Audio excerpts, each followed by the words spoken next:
an era when knowledge can bring so much joy to the world, when knowledge can be earned at the tip of your fingertips. Pustaka Negeri Sarawak aims to provide that necessity for people far and near. With facilities that is equipped with up-to-date technology, research and studies will be a breeze. Understanding the needs of the many, when knowledge seeking is crucial for the growth of the mind, we made it our ultimate goal to serve you the best knowledge center available.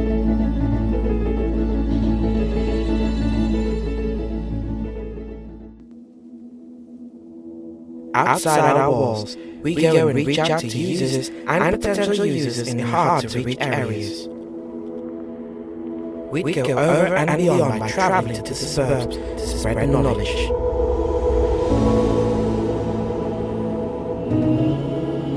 To enlighten them through several knowledge activities via Pustaka's knowledge resources in our collection.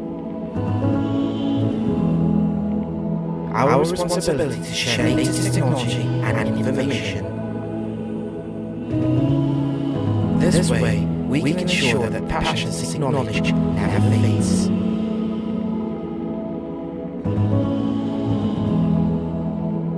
It is our utmost mission to cater for and exceed the expected information needs of our users. For such noble cause, we study the profiles of our users to undermine their information requirements, get the needed information resources in whatever available formats, printed, non-print, or online, and match them with the requirements. We take the extra miles of informing users about our rich information resources and tell them step by step how to identify, select, retrieve, and use these resources. We want our users to be literate in information and knowledge. We want them to be our knowledge beneficiaries. As a priority to preserve the knowledge and our heritage collections, we are committed to provide the user with access to those special and unique collections of Sarawak. With facilities for storage and repositories, we ensure all the collections and public records which are more than 25 years old, and other documents, papers, instruments, statutes and statutory order, regulations or decrees directed by State Secretary to be maintained, preserved and kept in a state depository and account of their historical value or public importance. We are eager to expand by preserving the collections through legal deposits, donation, bequeath, oral history, and oral transfer of public records for permanent preservation, regardless of its format and media. By creating standard bibliographic records, we will ensure the library resources or materials published in Sarawak can be accessed and will be preserved for future generations. We are going beyond boundaries in order to guide, advise, and train all Sarawak leaders to focus on the implementation of records and archives, management practices and standards thoroughly for Sarawak civil service. Researchers research on specific materials whereby assistance is always available. I've been here almost 20 years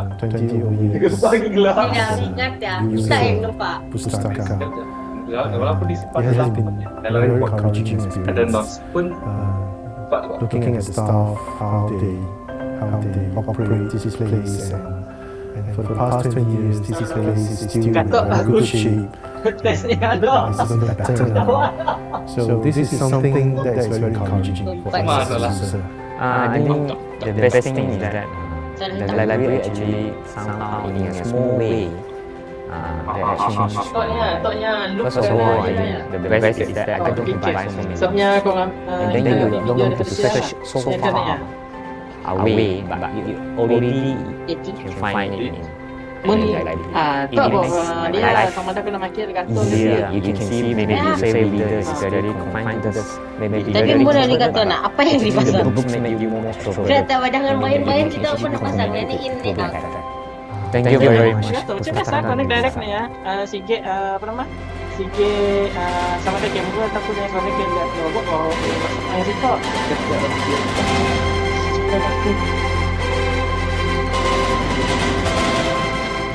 Hutan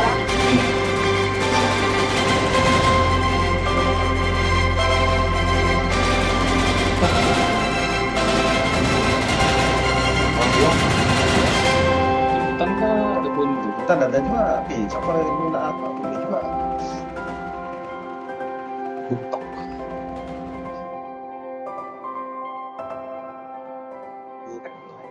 Kursi kan? Apa ya? Kursi itu apa yang depan kan?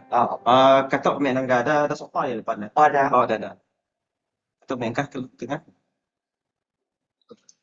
Welcome to the Sarawak State Library, one of the most unique libraries in the world. That is surrounded by PDF parks. Bukan. Whether you are in need of learning materials, Dia bukan reference material, conducive learning environment, sebabnya Mac the free pun Wi-Fi, yang memang akan a keluar. recreational place for you and your family, or if you're a fitness junkie and looking for a place to jog or work out, the Sarawak State Library got that covered for you. Ya, yang pun dia untuk pijak video. Hi, my name is Charlie. Let me introduce you to the Sarawak State Library. Other than the Sarawak State Library, we have other branch, which includes the Sarawak State Library branch and the State Record Repository.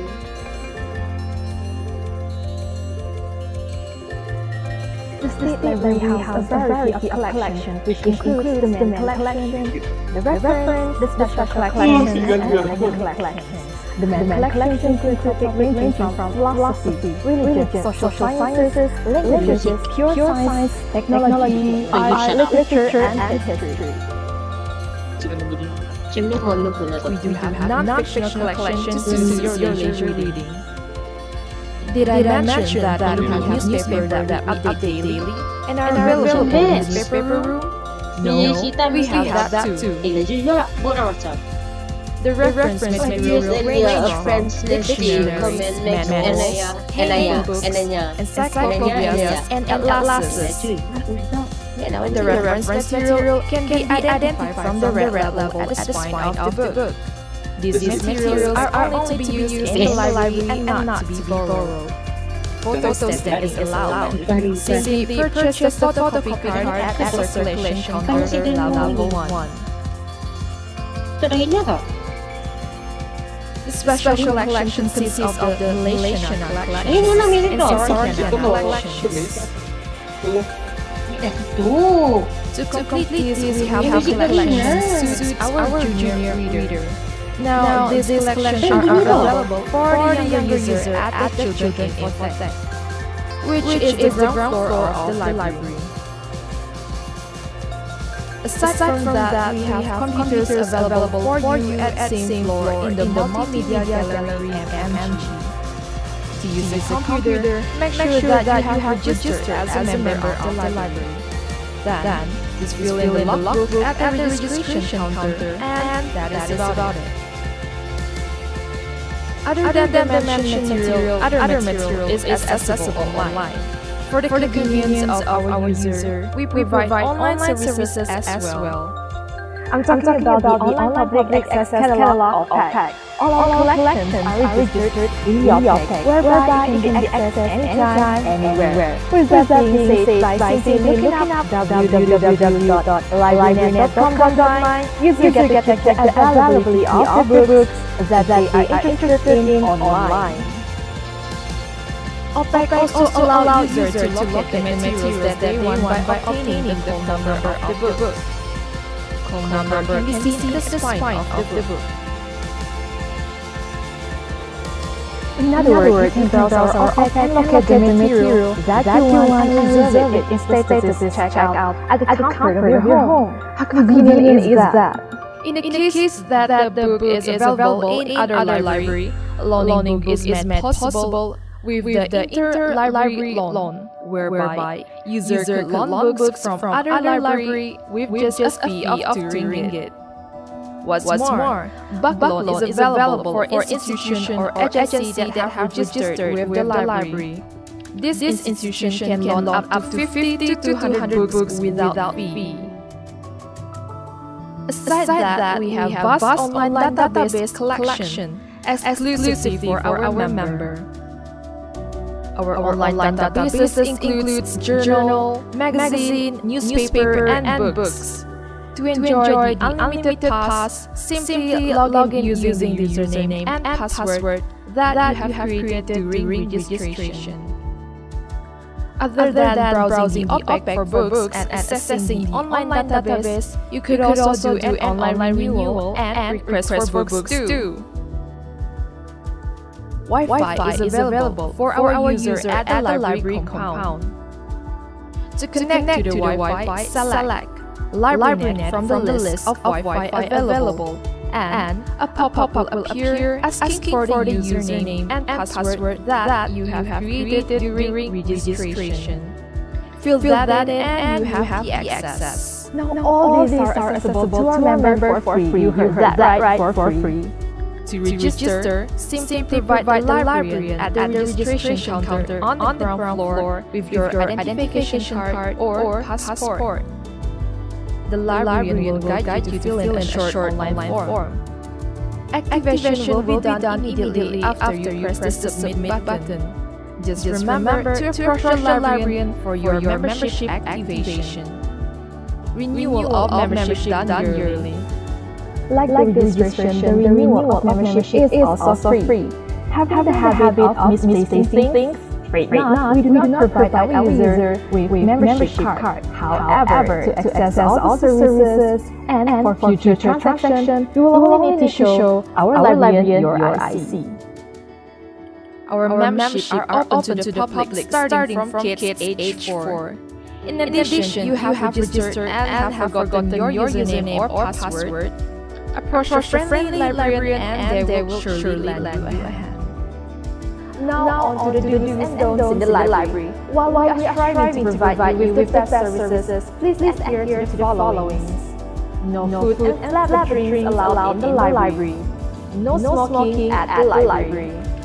Keep your volume to minimum when you are in the library. Remember to leave books that have been taken out from the shelf at the trolley provided or the counter. Do not leave your personal belongings unattended. The library is not a playground, therefore books are not toys. For this and more information on the Sarawak State Library, head to our website www.pustaka-sarawak.com. Feel free to give us a call at 082-442-000 or drop us an email to librarian@sarawak.gov.my.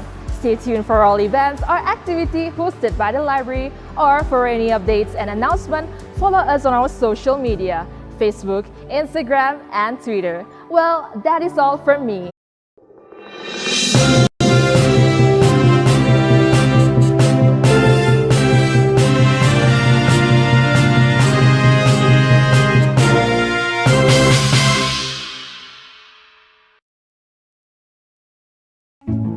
In an era where knowledge can bring so much joy to the world, where knowledge can be earned from the tip of your fingertips, Pustaka Negeri Sarawak aims to provide that necessity to the people of the far and near. With facilities that is equipped with the up-to-date technology, research and studies would be a breeze. Understanding the needs of the many, where knowledge seeking is crucial for the growth of the mind, we made it our ultimate goal to serve you the best knowledge center available.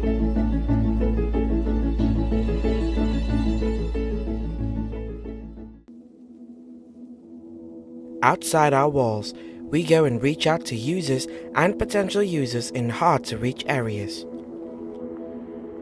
We'd go over and beyond by traveling to the suburbs to spread knowledge.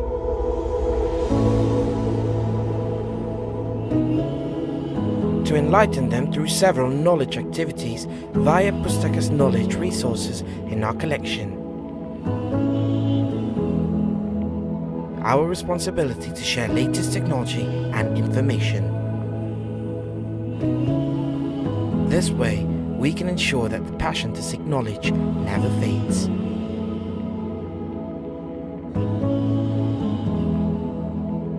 It is our utmost mission to cater for and exceed the expected information needs of our users. For such noble cause, we study the profiles of our varied users to undermine their information requirements, get the needed information resources in whatever available formats, printed, non-print, or online, and match them with the requirements. We take the extra miles of informing users about our rich information resources and tell them step by step how to identify, select, retrieve, and use these resources. We want our users to be literate in information and knowledge. We want them to be our knowledge beneficiaries. As our priority to preserve the knowledge and Sarawak heritage collections, we are committed to provide the user with access for those special and unique collections at Sarawak. With the facilities for storage and repositories, we ensure all the collections and public records which are more than 25 years old, and other documents, papers, instruments, statutes and statutory order, regulations or decrees directed by State Secretary to be maintained, preserved and kept in the State Depository on account of their historical value or public importance.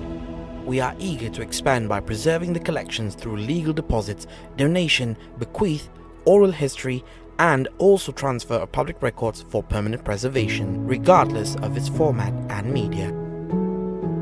By creating standard bibliographic records, we will ensure the library resources or materials published in Sarawak can be accessed and will be preserved for future generations. We are going beyond boundaries in order to guide, advise and train all Sarawak government agencies with focus on the implementation of records and archives, management practices and standards thoroughly for Sarawak civil service. Researchers can use our facilities to do research on specific materials, whereby assistance is always available. Having been here almost 20 over years as a user of Pustaka, it has been a very encouraging experience. Looking at the staff, how they operate this place, and for the past 20 years, this place is still in a very good shape, and it's even better now. So this is something that is very encouraging for us as users. I think the best thing is that the library actually somehow in a small way that changed my life. First of all, I think the best is that I don't have to buy so many books. And then you don't have to search so far away, but you already can find it in the library. It makes my life easier. You can see, maybe you say reader is very confined to this, maybe very introvert, but actually the books make you more extrovert, meaning that you can actually connect with people better. Thank you very much, Pustaka Negeri Sarawak.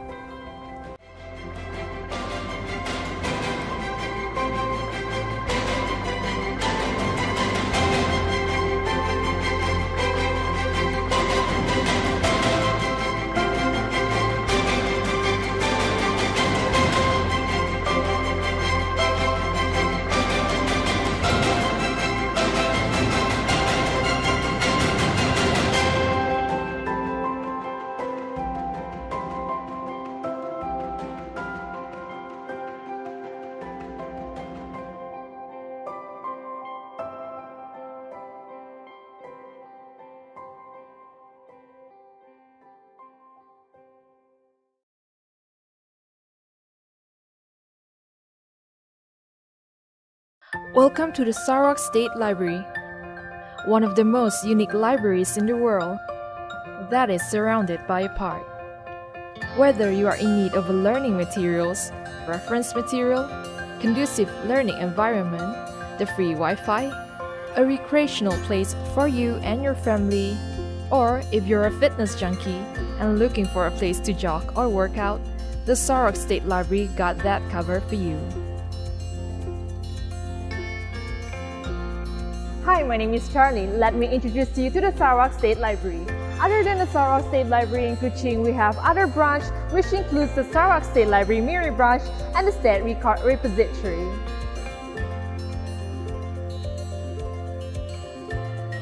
The State Library houses a variety of collections which includes the main collection, the reference, the special collections and electronic collections. The main collections include topics ranging from philosophy, religion, social sciences, languages, pure science, technology, art, literature, and history. we do have non-fictional collection to suit your leisure reading. Did I mention that we have newspaper that we update daily and are available in the newspaper room? No, we have that too. The reference material range from dictionaries, manuals, handbooks, encyclopedias, and atlases. The reference material can be identified from the red label at the spine of the book.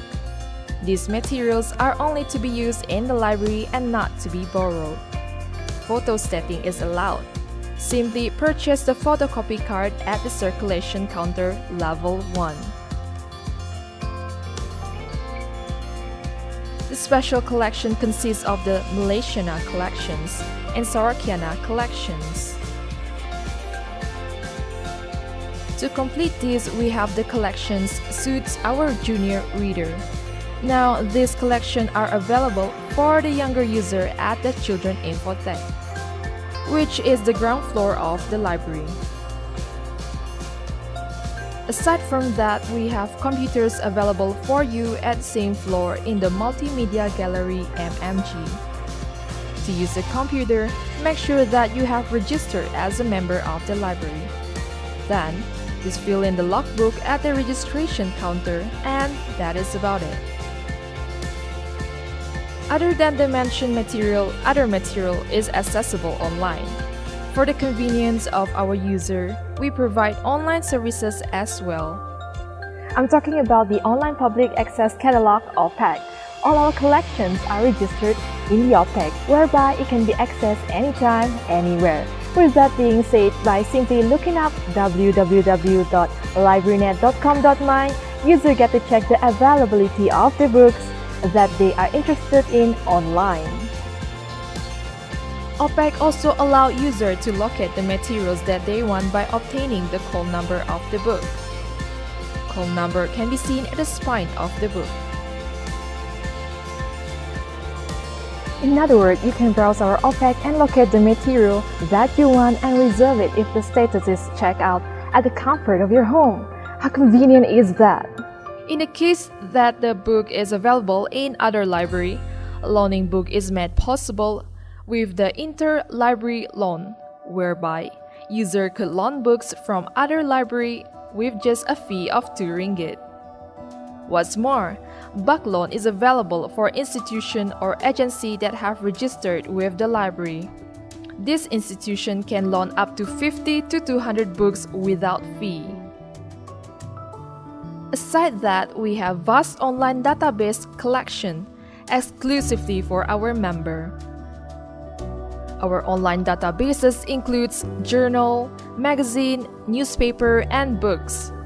To enjoy the unlimited pass, simply log in using the username and password that you have created during registration. Other than browsing the OPEC for books and accessing the online database, you could also do an online renewal and request for books too. Wi-Fi is available for our user at the library compound. To connect to the Wi-Fi, select LibraryNet from the list of Wi-Fi available, and a pop-up will appear asking for the username and password that you have created during registration. Fill that in and you have the access. Now all these are accessible to our member for free. You heard that right, for free. To register, simply provide the librarian at the registration counter on the ground floor with your identification card or passport. The librarian will guide you to fill in a short online form. Activation will be done immediately after you press the submit button. Just remember to approach the librarian for your membership activation. Renewal of membership done yearly. Like the registration, the renewal of membership is also free. Having the habit of misplacing things? Afraid not, we do not provide our user with membership card. However, to access all the services and for future transaction, you will only need to show our librarian your IC. Our membership are open to the public starting from kids age 4. In addition, you have registered and have forgotten your username or password. Approach the friendly librarian and they will surely lend you a hand. Now on to the do's and don'ts in the library. While we are striving to provide you with the best services, please adhere to the followings. No food and flavored drinks allowed in the library. No smoking at the library. Keep your volume to minimum when you are in the library. Remember to leave books that have been taken out from the shelf at the trolley provided or the counter. Do not leave your personal belongings unattended. The library is not a playground, therefore books are not toys. For this and more information on the Sarawak State Library, head to our website www.pustaka-sarawak.com. Feel free to give us a call at 082-442-000 or drop us an email to librarian@sarawak.gov.my. Stay tuned for all events or activity hosted by the library, or for any updates and announcement, follow us on our social media, Facebook, Instagram, and Twitter. Well, that is all from me. See you at the library.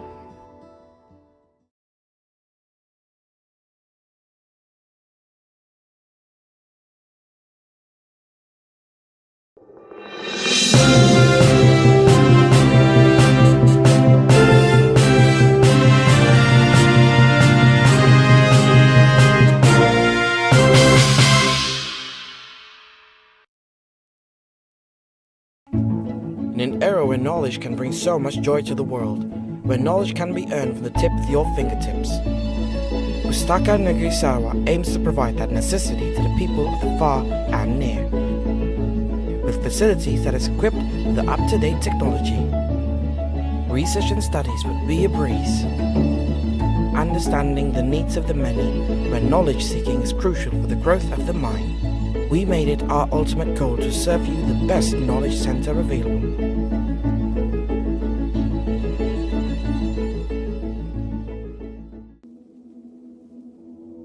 Outside our walls, we go and reach out to users and potential users in hard-to-reach areas. We'd go over and beyond by traveling to the suburbs to spread knowledge.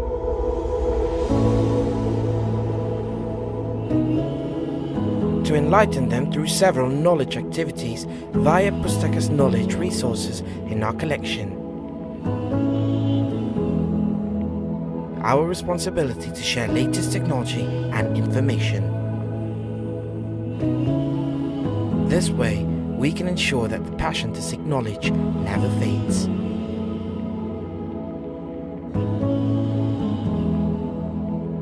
It is our utmost mission to cater for and exceed the expected information needs of our users.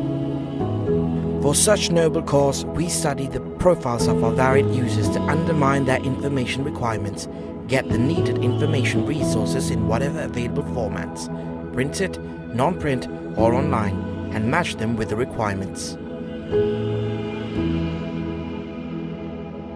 We take the extra miles of informing users about our rich information resources and tell them step by step how to identify, select, retrieve, and use these resources. We want our users to be literate in information and knowledge.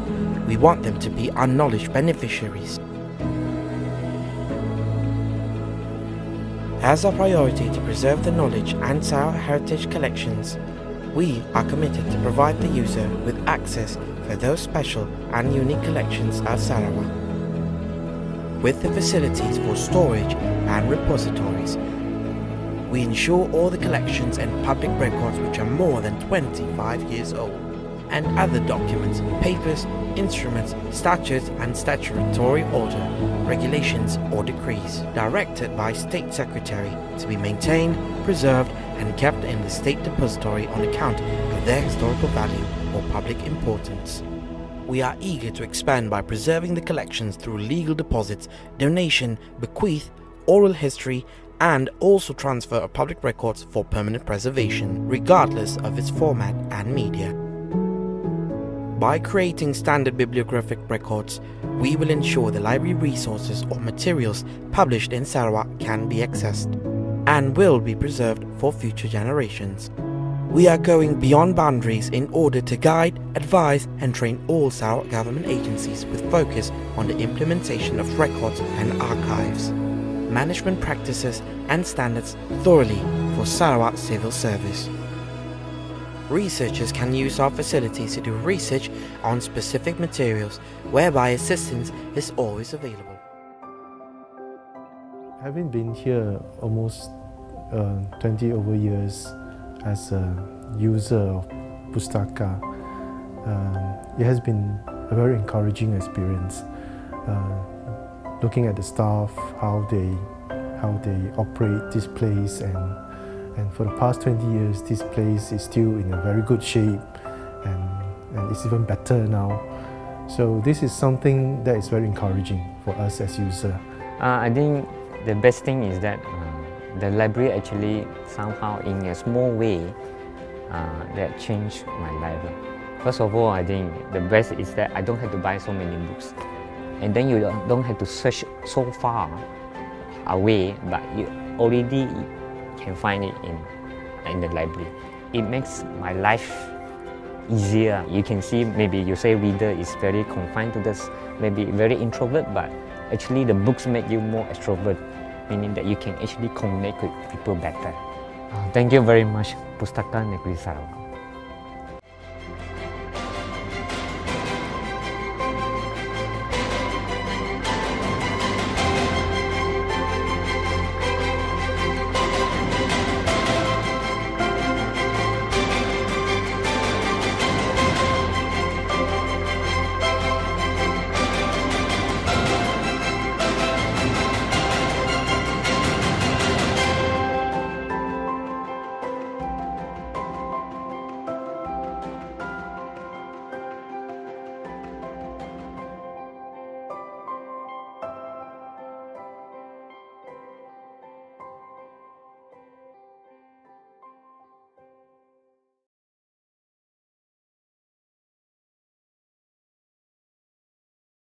Welcome to the Sarawak State Library, one of the most unique libraries in the world that is surrounded by a park.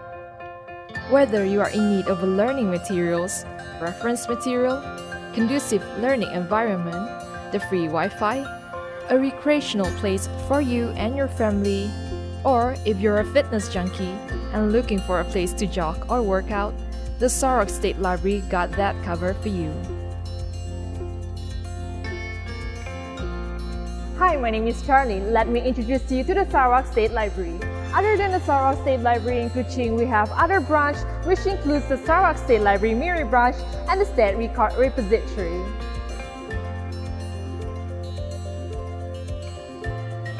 The State Library houses a variety of collections which includes the main collection, the reference, the special collections and electronic collections. The main collections include topics ranging from philosophy, religion, social sciences, languages, pure science, technology, art, literature, and history.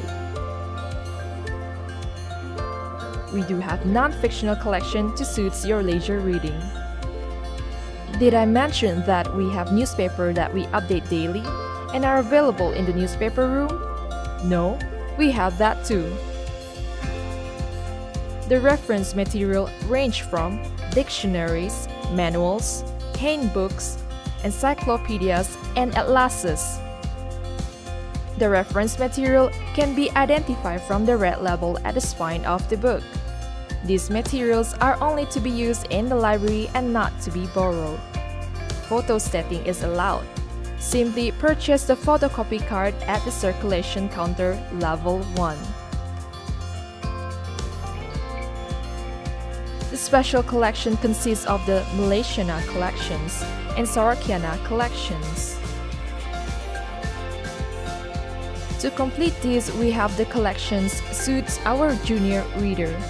Now, these collections are available for the younger user at the Children Infotech, which is the ground floor of the library. Aside from that, we have computers available for you at the same floor in the Multimedia Gallery MMG. To use the computer, make sure that you have registered as a member of the library. Then, Just fill in the logbook at the registration counter, and that is about it. Other than the mentioned material, other material is accessible online. For the convenience of our user, we provide online services as well. I'm talking about the online public access catalog (OPAC). All our collections are registered in the OPAC, whereby it can be accessed anytime, anywhere. With that being said, by simply looking up www.librarynet.com.my, user get to check the availability of the books that they are interested in online. OPAC also allow user to locate the materials that they want by obtaining the call number of the book. Call number can be seen at the spine of the book. In other words, you can browse our OPAC and locate the material that you want and reserve it if the status is checked out at the comfort of your home. How convenient is that? In the case that the book is available in other library, loaning book is made possible with the interlibrary loan, whereby user could loan books from other library with just a fee of 2 ringgit. What's more, book loan is available for institution or agency that have registered with the library. This institution can loan up to 50 to 200 books without fee. Aside that, we have vast online database collection exclusively for our member. Our online databases includes journal, magazine, newspaper, and books.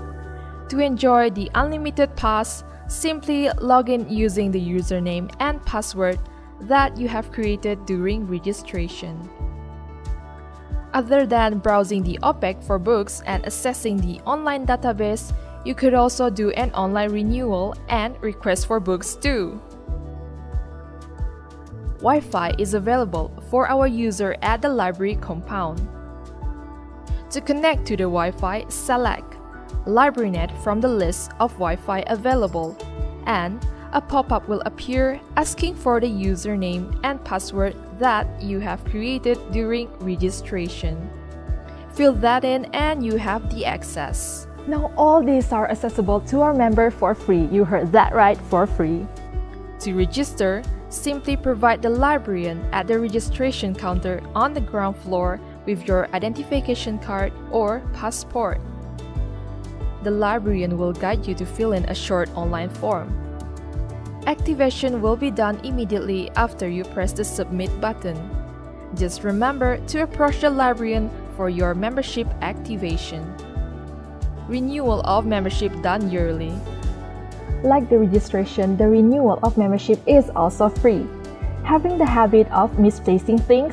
Afraid not, we do not provide our user with membership card. However, to access all the services and for future transaction, you will only need to show our librarian your IC.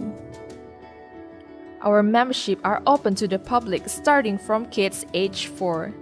In addition, you have registered and have forgotten your username or password, approach the friendly librarian and they will surely lend you a hand. Now on to the do's and don'ts in the library. While we are striving to provide you with the best services, please adhere to the followings. No food and flavored drinks allowed in the library. No smoking at the library. Keep your volume to minimum when you are in the library. Remember to leave books that have been taken out from the shelf at the trolley provided or the counter. Do not leave your personal belongings unattended. The library is not a playground, therefore books are not toys. For this and more information on the Sarawak State Library, head to our website www.pustaka-sarawak.com. Feel free to give us a call at 082-442-000 or drop us an email to librarian@sarawak.gov.my. Stay tuned for all events or activity hosted by the library, or for any updates and announcement, follow us on our social media, Facebook, Instagram, and Twitter. Well, that is all from me. See you at the library.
after Not party club. happening.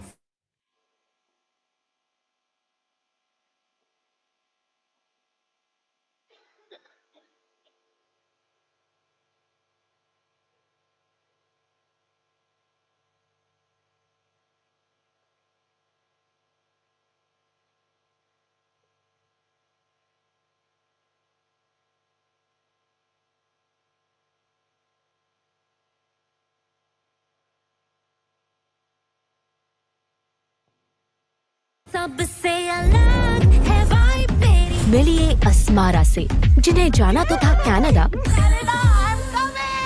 लेकिन एक गलती की वजह से There's no Canada for you after this, Asmara. अब तुम टिबरी road जाओगी और उस घर में रहोगी जहाँ तुम पैदा हुई थी। All set and headed for the airport? हाँ, बस ट्रैफिक में फंसी हुई हूँ। अरसे के बाद आई है मेरी बच्ची। अरे फरजान बेटा, नाश्ता करोगे? नहीं नानी, मैं चलता हूँ, दुकान खोलनी है। लेकिन आपके हाथ की चाय पी सकता हूँ। देखो बेटा, यहाँ ठीक है, लेकिन चाय पार्टी में ढंग के कपड़े पहनने होंगे। आदाब एवरीवन, वेलकम टू द चाय पार्टी। लो, बगावत की बिस्मिल्लाह हो गई। लोग तुम्हें तुम्हारे कपड़ों के लिए जज करें, वो गलत है, लेकिन तुम हमारे कपड़ों को जज करो, वो सही है। और क्या क्या झूठ बोला है तुमने अपने दोस्तों से? Look at my view. See? Oh, fab hotel, babe. मेरी बच्ची होती तो बदतमीज ना होती। मैं उनसे माफी नहीं मांगूंगी। तो तुम इस घर में नहीं रह सकती। मुझे यहाँ रहना भी नहीं है। कुछ पता नहीं है, तुम यहाँ के होते हुए भी यहाँ के नहीं लगते। सब मिला जुला है। उसे हमारी दुनिया में संभलने का एक मौका तो दो। आंटी,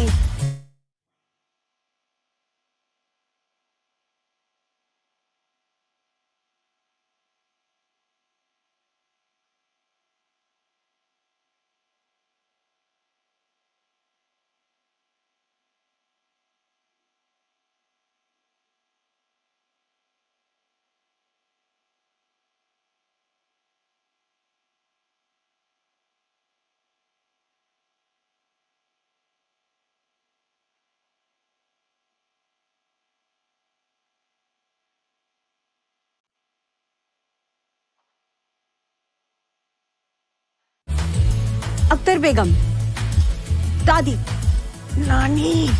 अब लगता है सब ठीक हो जाएगा।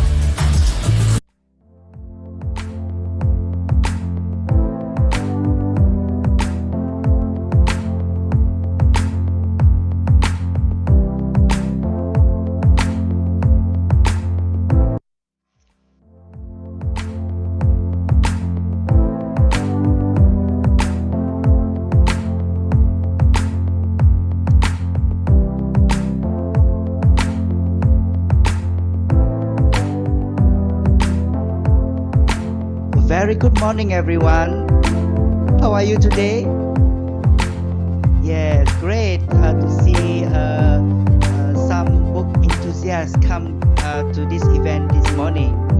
And we also like to give a warm welcome to Haja Selina, our Deputy CEO Services, Encik Wan Mazli, Wan Razali, our Deputy CEO Operation, and the most awaited author for today's event is Madam Andaleeb Wajid. Let's welcome Madam Andaleeb.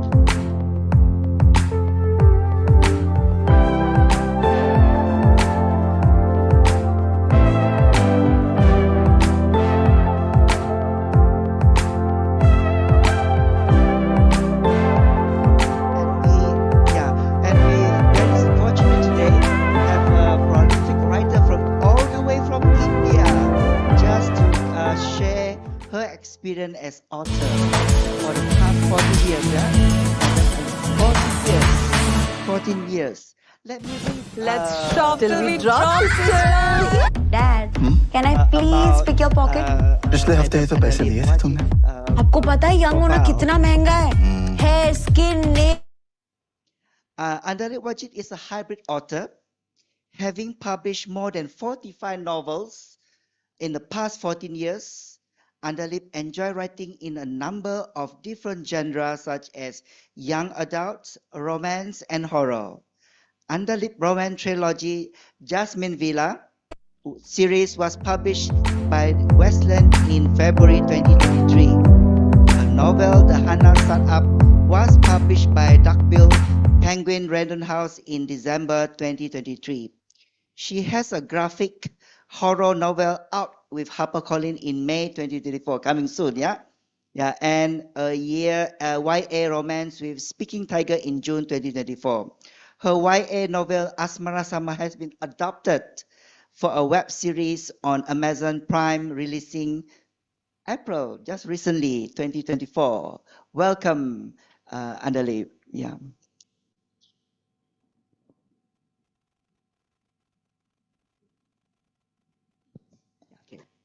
Thank you. Thank you so much, Edison. Thank you for the warm welcome and good morning. Lovely to see familiar faces and my family and friends over here. They are friends. So thank you for inviting me. Thank you for arranging this event and being such gracious hosts. Okay, we are very fortunate for you to be with us today. Maybe you can start with. Can you share with us a bit about your journey as a writer? Yeah, and what initially sparked your passion for storytelling? How did you navigate the process of becoming a published author? So I might end up writing a book to tell you about all that, because it's a very long story. But to cut it short, I've always been interested in stories. I've always enjoyed telling stories. And I found that this was one of the things that I could do reasonably well, as opposed to other, I felt I wasn't talented enough in anything else, but I could tell a good story. So as a child, I used to go out and, like, when I was in school, and supposing our teacher came late, I would go out and stand in front of the class like this and tell people the class stories. And most of them were not original stories. I would tell them stories of old Hindi movies that I had seen. So, which no one had seen. None of my contemporaries had seen those. So it started like that. And then I think after I finished school and college, and I got married early, so I had a son, and I felt all my contemporaries were very busy with their careers and doing things and going places. And I felt like I was just at home, and I wanted to explore what I could do with my life at that stage. And so I started writing. And writing for me became this way from which I could escape the home, and I could write about places, about different things, about different people. I felt like I was living a very unidimensional life. So writing became a way for me to become a multidimensional person. So it was all because I was bored mostly. So the journey started mostly because I was bored. But once I started writing and I sent the stories to friends and family, and they felt that this is interesting, it could become something more. So the publishing journey took very long. Today, it's far easier to get published, in India at least, than it was 15 years ago.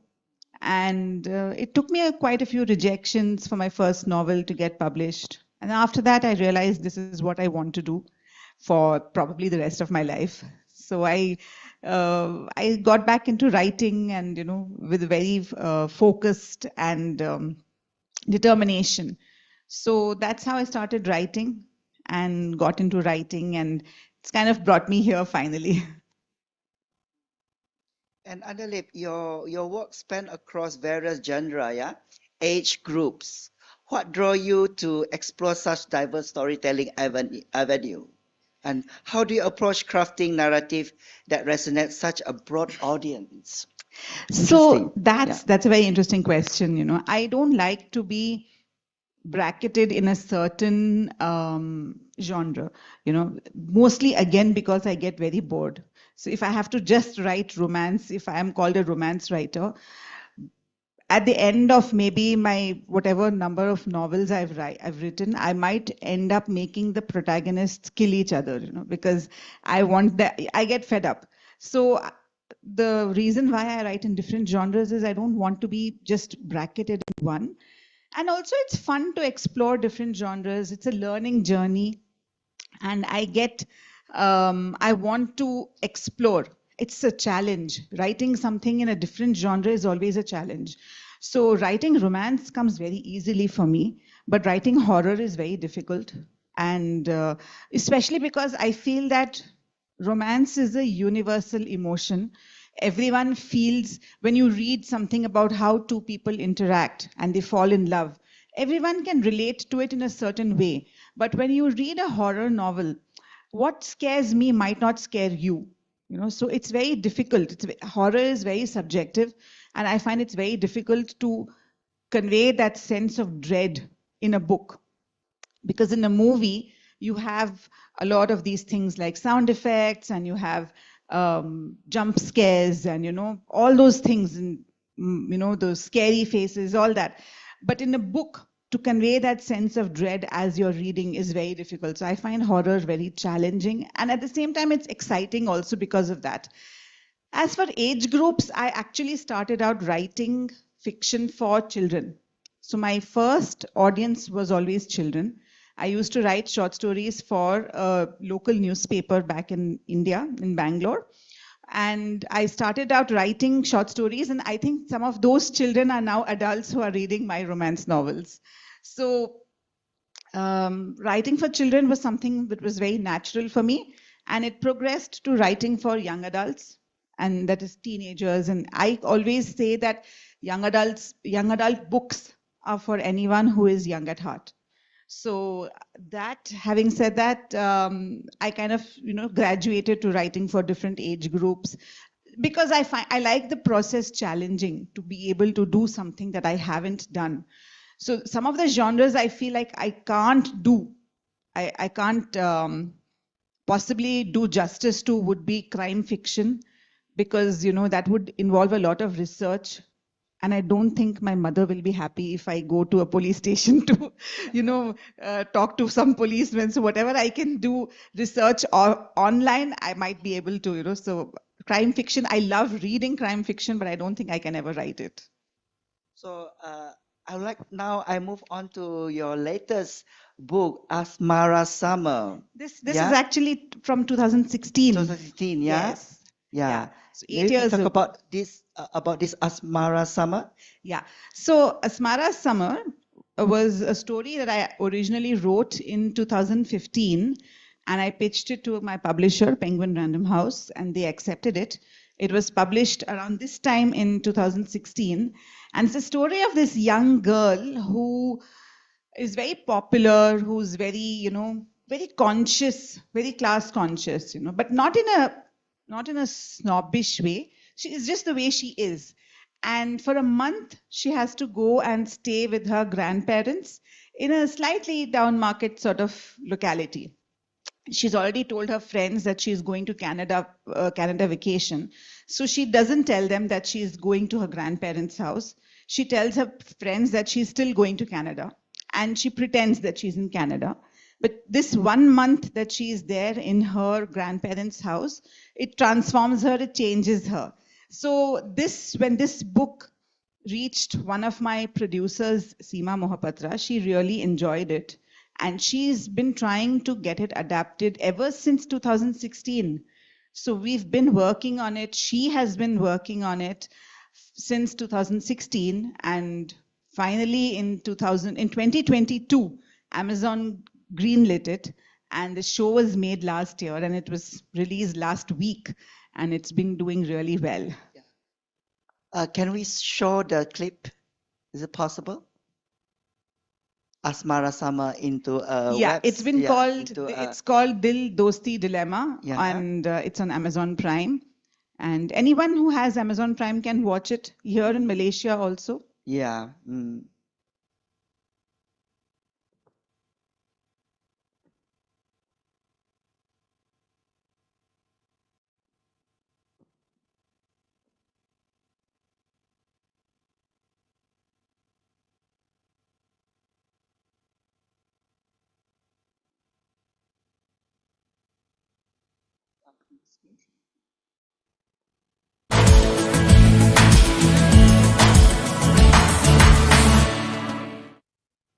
Let's shop till we drop, sister.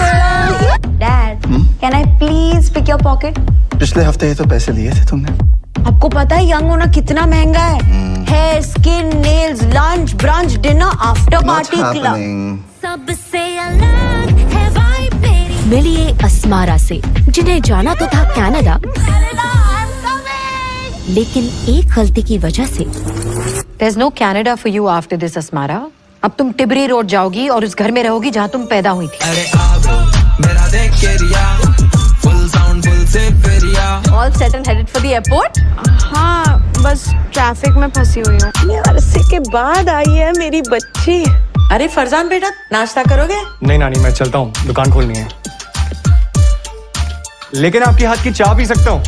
देखो बेटा, यहाँ ठीक है, लेकिन चाय party में ढंग के कपड़े पहनने होंगे। आदाब एवरीवन, वेलकम टू द चाय पार्टी। लो, बगावत की बिस्मिल्लाह हो गई। लोग तुम्हें तुम्हारे कपड़ों के लिए जज करें वो गलत है, लेकिन तुम हमारे कपड़ों को जज करो वो सही है। और क्या क्या झूठ बोला है तुमने अपने दोस्तों से? Look at my view. See?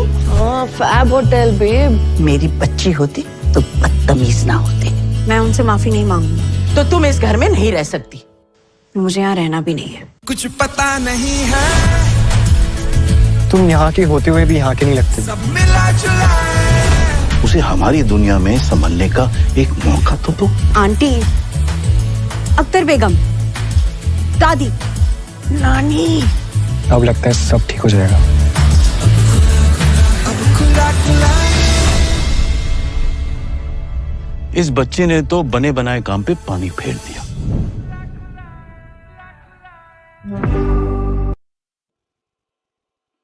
Congratulations on the adaptation of Asmara Sama into a web series. Can you share your initial reaction to learning that your novel would be brought to life on screen? And what has the journey been like seeing your character and story transition from page to screen? Thank you so much. So like I said, we've been working on trying to get this adapted ever since it came out. So it's been 8 years for my producers who've done all the running around, and I have just offered long distance support from Bangalore. Everything happens in Mumbai in India, So I think by the time it was finally announced, we were kind of relieved, more than excited, because it's finally happening. So of course I was thrilled. I still didn't know how it was going to turn out, So I wasn't involved in what it's been, the screenplay and all that. I wasn't involved. So everything was new for me also. So when I saw the trailer and when I saw the show when it was released, I was very, very happy with how it's turned out. Because some adaptations tend to, really, sometimes some adaptations tend to ruin the book. They don't really capture the spirit of the book. But this adaptation has, managed to convey what I wanted to convey in this book. It's done it really well. And we've got a wonderful cast of characters who are all very well-known names in India, the older cast especially.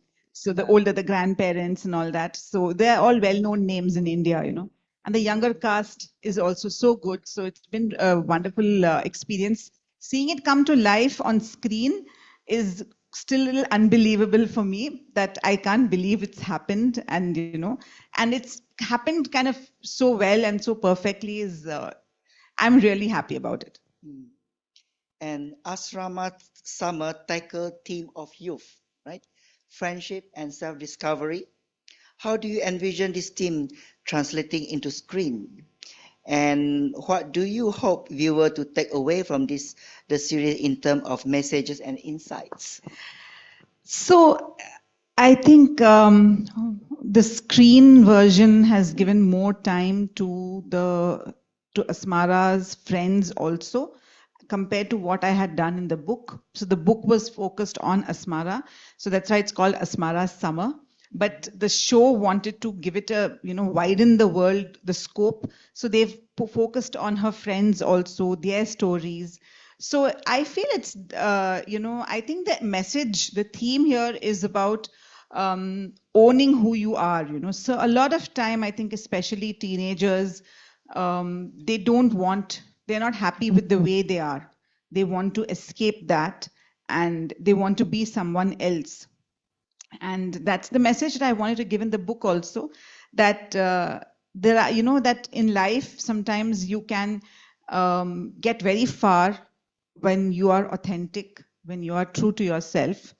And that's the lesson that Asmara also learns, both in the book and in the show, that, you can own who you are and be who you are, and life will always be better that way, rather than pretending, because in the book and the show, she pretends that she's, in Canada and she's not there. So that's sort of the message that I've always wanted to, convey.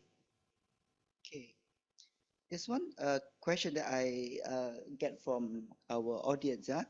With the increasing popularity of streaming platform like Amazon Prime, Netflix, I think almost of has Netflix now, right? Web series has become a powerful medium of storytelling.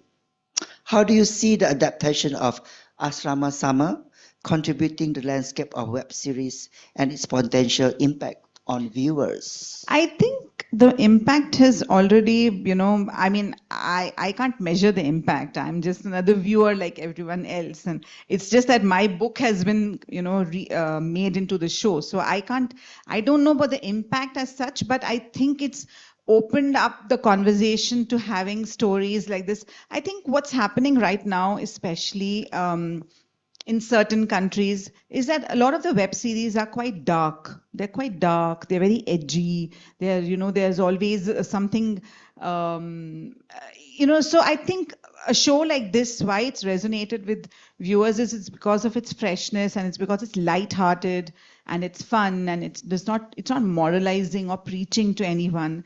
So I feel that's the reason why it's kind of done well.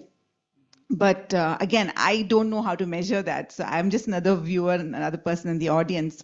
I actually I wanted to talk about this book, which is something that I wrote last year. And why I wanted to talk about this book is because I feel that what I wrote 8 years ago and what I wrote last year, this book is somewhat the antithesis of that book. Having come from myself, something that I've written, both of them I've written myself. So in this girl, an outsider goes to this locality and she changes things there. She changes herself also. And this book is about, the Henna startup is about a young girl who is from that locality, a similar locality. And she is someone who doesn't need someone to come out from outside and save her. So she is capable enough of saving herself. So this is a book I would love to see get adapted, hoping something happens. Yeah. The title of your quite very interesting, the Henna Startup. It's like combination of traditional to a modern kind of theme. Could you elaborate further about this? Yeah. Of course, I'd love to. So the Henna Startup is set in Bangalore, and Bangalore is the startup capital of India. It's where, you will find a lot of startups who have who start their offices in coffee shops. There will be people talking over, discussing things. So Bangalore is considered the startup capital of India. And the heroine in this book, she is a computer student. She's studying computers applications. Her mother is the henna artist. So she is not into doing, so henna, you are familiar with henna, right? So her mother is a henna artist and she applies henna at weddings, at, all these parties and everything. And at one particular event, her mother is not paid her dues. And that kind of angers the heroine. So the heroine is this very strong-spirited, very passionate girl, who's very, very ambitious. So she goes and she fights with that family and she gets the money back. But that also starts her to think that, that her mother got cheated because there is no way to, you know, prove that this was the amount that was decided upon. So that's when she decides that she will make an app or something where it will help her mother to, you know, you have a lot of these apps in India. I don't know about how it is in Malaysia, but you have an app for everything. So you want, if you don't want to go to a store to buy something, you just pick up the app and you order it and someone will bring it to you. You know, so you have, so that's the sort of mentality, you know. So the heroine thinks, why can't we have an app for this, like for these services? You have a lot of home services apps where people will come and, you know, you have plumbers, you have carpenters, you have bathroom cleaners, all those people, you can book appointments. So she's like, why can't we have someone where, you know, we can book an appointment for these henna services, which my mother is providing. So that's when she decides she's going to make this app. And in her college, so you're familiar with Shark Tank. So there is a sort of a very, you know, milder version of Shark Tank happening in her college, where they're supposed to pitch before a jury, and the jury might even fund them. So that's when she decides that she is going to pitch this app in front of the jury. So that's the story of how it all happens. Then another question I would ask: henna play a significant role in many cultures, even in Malaysia, particularly in ritual and celebration. How does the symbolism of henna weave through the narrative of your novel, and what significance does it hold for the character? So the henna is actually not something that is significant for the heroine herself. It's more of, I would say, you know, it's a starting point for her. So the girl, she's very ambitious. She wants to study. She wants to finish her college, and she wants to get a very good job and support her family. The thing is that she is, again, her family don't have sons. It's just 2 daughters. And Indian families are very focused on getting the daughters married the moment they finish college. So this henna is something that, you know, becomes a way for her to, this, you know, the app, the henna app that she's making, becomes a way for her to continue in the direction that she's chosen, to continue working in that direction. So I wouldn't say the henna thing is so much of a traditional theme in the book, because the girl herself is not someone who applies henna or, you know, applies for herself. She doesn't have time for all this. So I feel that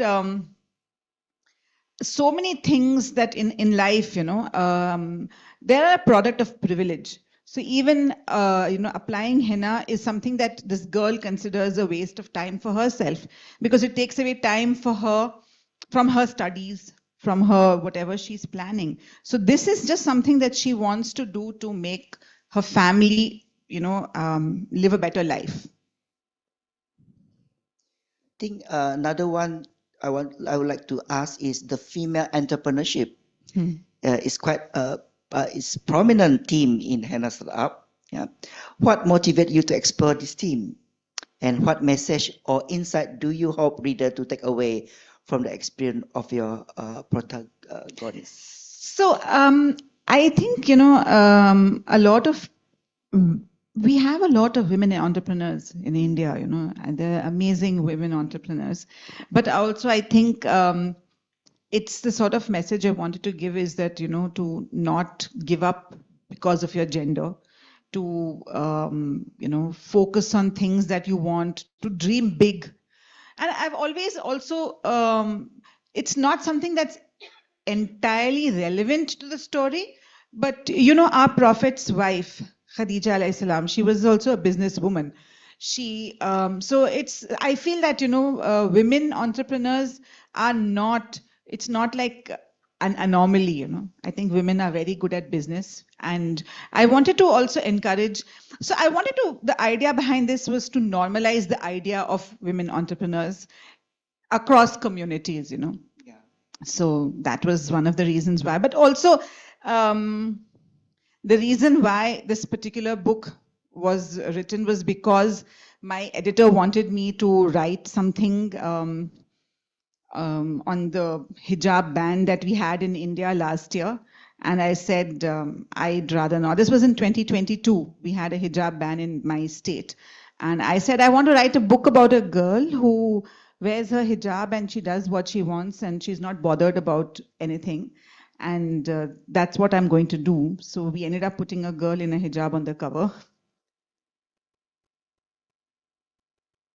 And we talk about startup industry, yeah, often characterized by challenges and setbacks. Yeah, a lot of successful, also a lot of failure. Yeah. Can you discuss some of the obstacles your character face in their entrepreneurship journey? So how they navigate through them? Yeah, yeah. So it's not yet, so the startup has not been established. Yeah. So the book is the story of how this whole thing happens, how the startup is it's not so much a startup at this point.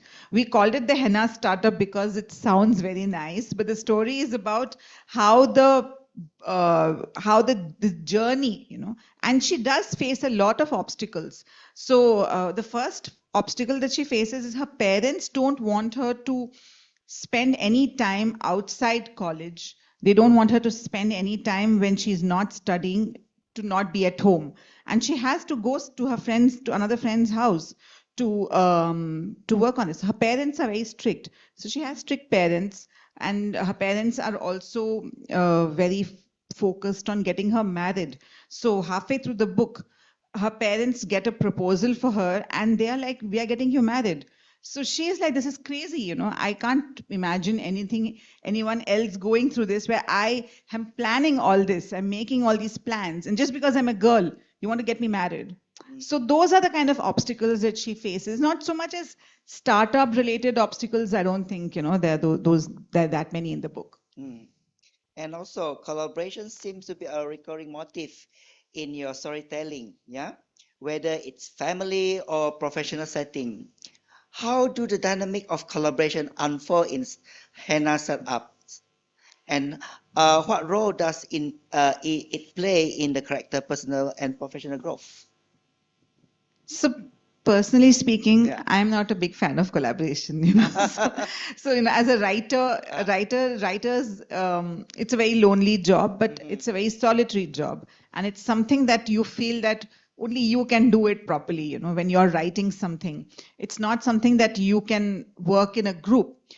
But in a story, I've found that whether it's Asmara's Summer, whether it's a henna startup, when people work together, I feel that there's a lot of scope for, I think the reason why I've written so much about this, like in the henna startup also, she has to work with her friend, she has to work with two boys, and her parents would be horrified if they knew that she was working on this. So her parents don't know.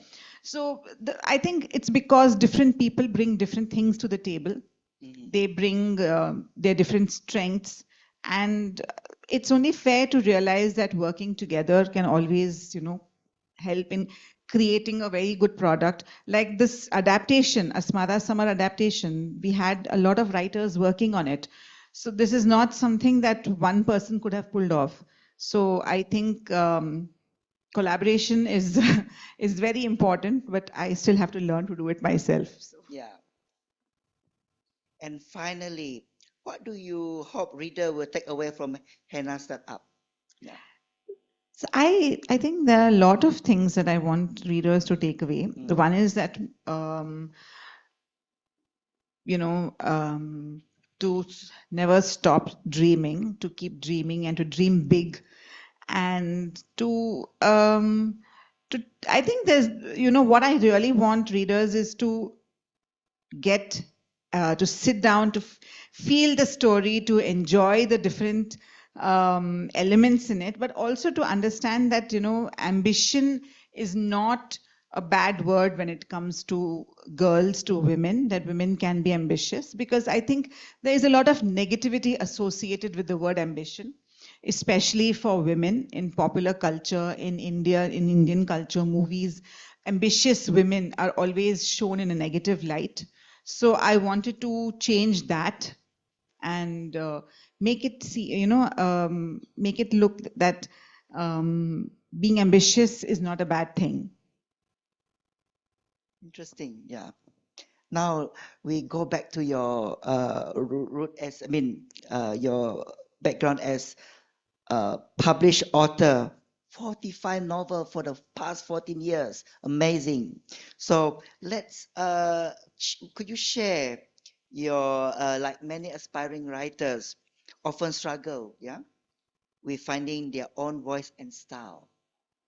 Do you have any advice for emerging writer like today, this morning, at the web, at the Facebook or the YouTube? How to discover and nurture their unique style writing voice?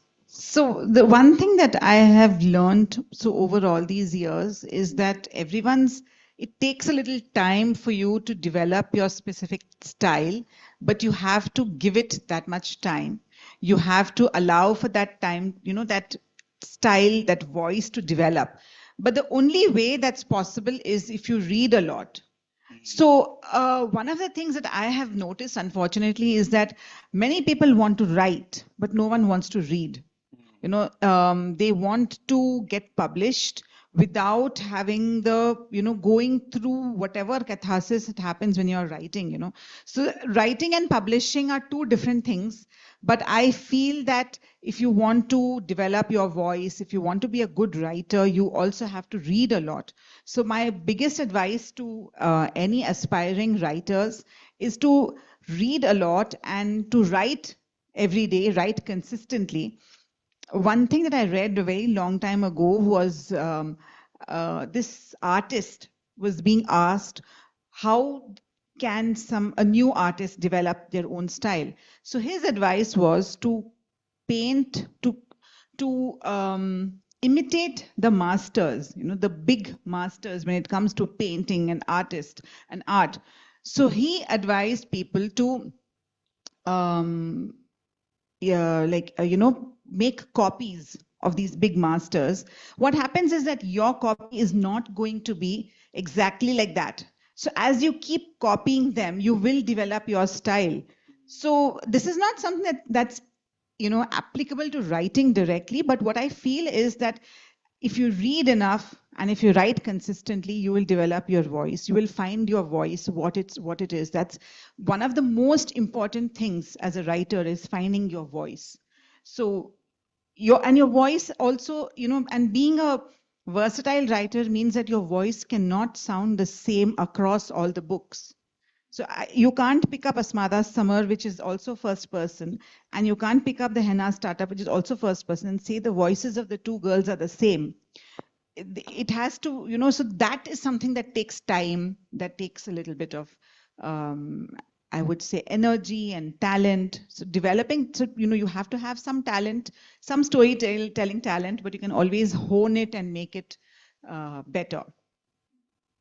And I was informed by your good self just now, the woman who inspire you reading is your own mother, right? Who read a lot. Could you share your experience during your childhood? What motivate, inspired you to your mother, example of reading? Yeah. So my mother, I think, so when we were growing up, we didn't have that many, entertainment opportunities. We didn't have Netflix. We didn't have mobile phones.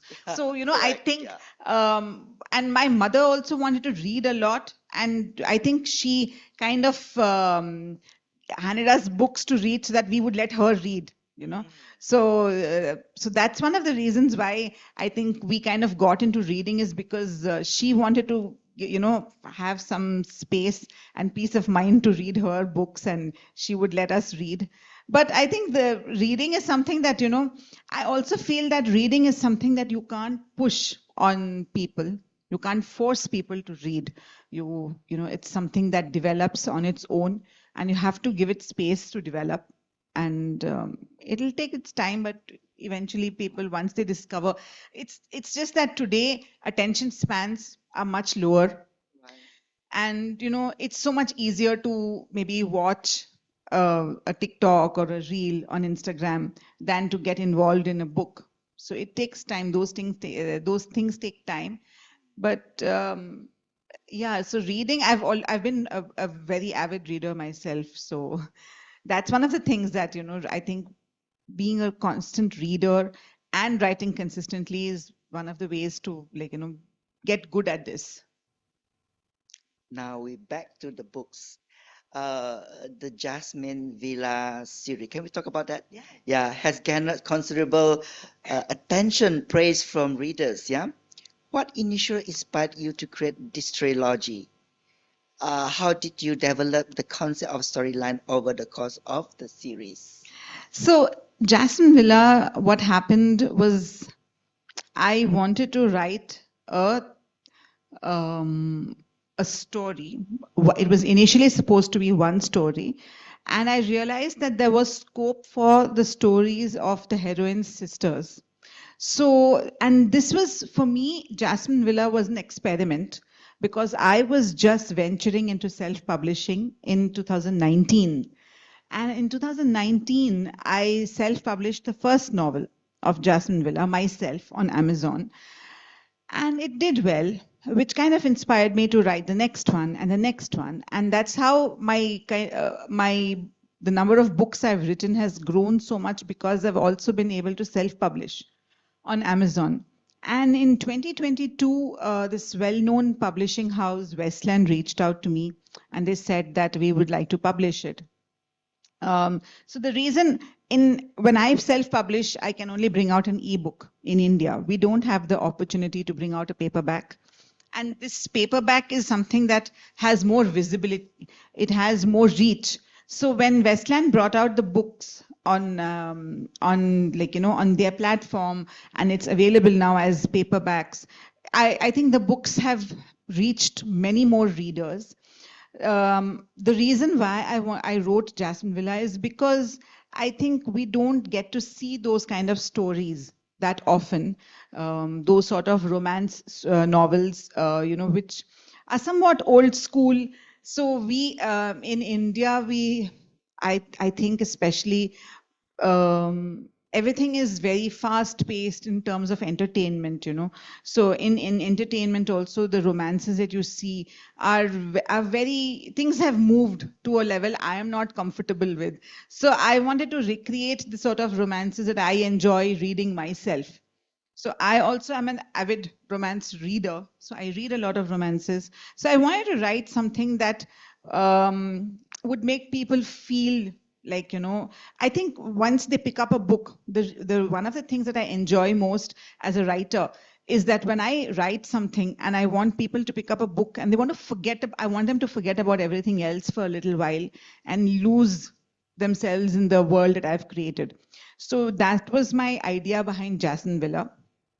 And it's a story of 3 sisters and how each of them, so these are slightly dramatic, little over-the-top love stories. So, each of these sisters gets married and it's their romance with their husbands, actually. So that forms the gist of the story.